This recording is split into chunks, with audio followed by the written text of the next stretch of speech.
Hello, this is Robert Carter, SANY District Technology Coach, here looking at Google Sheets and data validation and conditional formatting. I'm going to start with conditional formatting. This is a wonderful tool to process data and to highlight certain conditions. And in this case, let's say this is my classroom. I've got 4 different periods with different teams in each class and their representative scores. So let's go ahead and start with a single cell. I'm going to right click and go to conditional formatting. Now this is going to pop up. The first thing I'd like you to do is select the data range that we want to put this in. So basically what we're selecting is the amount of cells. So I'm going to select all of the score cells and I'm going to press enter.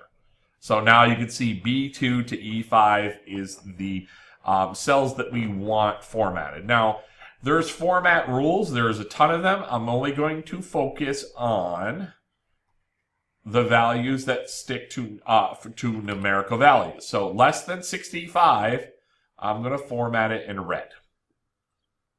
As you see, every one of my values for test scores have now been changed.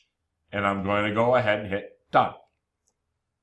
Now, this is still selected, okay, for all of your values. I'm going to add one more rule. Let's go greater than 64. And we're going to make that a nice green. And done.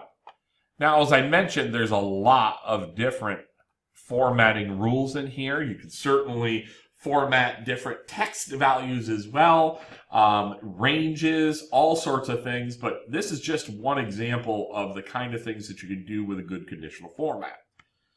Another tool built into Sheets is data validation, and this will make data input a bit easier if you can start to feel comfortable with this. So let's just say I want to track if I have put interventions in place for test scores. So interventions scheduled. Okay. I'm going to take this guy. Let's put some borders on it. Now we're going to right click on the first, actually, let's highlight all of them and right click and go down to data validation.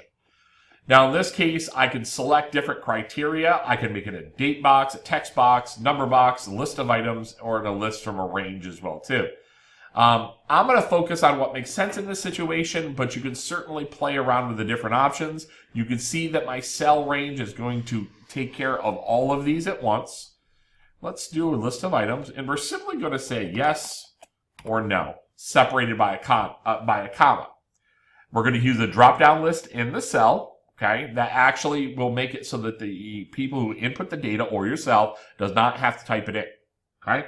We're going to show a warning if the data is not one of these. We could potentially reject the input altogether. I'm just going to leave it at warning. And then show validation help tests. I'm just going to leave that on blank. These are pretty self-explanatory. I'm going to hit save. Now, as you see, I've got these drop downs.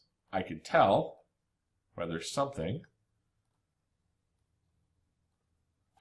has been, my interventions have been scheduled. You're probably wondering why these are green. If we right click on, let's see, let's highlight these guys. Right click, let's look at conditional formatting. I left one if a cell is not empty, so if basically anything other than these two values is going to color into that level of green. So I'm going to go ahead and take that off and close it out. So I hope this video has been of some use for conditional formatting as well as data validation. These are just a couple of small tasks that I've demoed. These can get very, very complex. My suggestions are start small and work your way up from there. Email me if you have any questions. Otherwise, enjoy your day.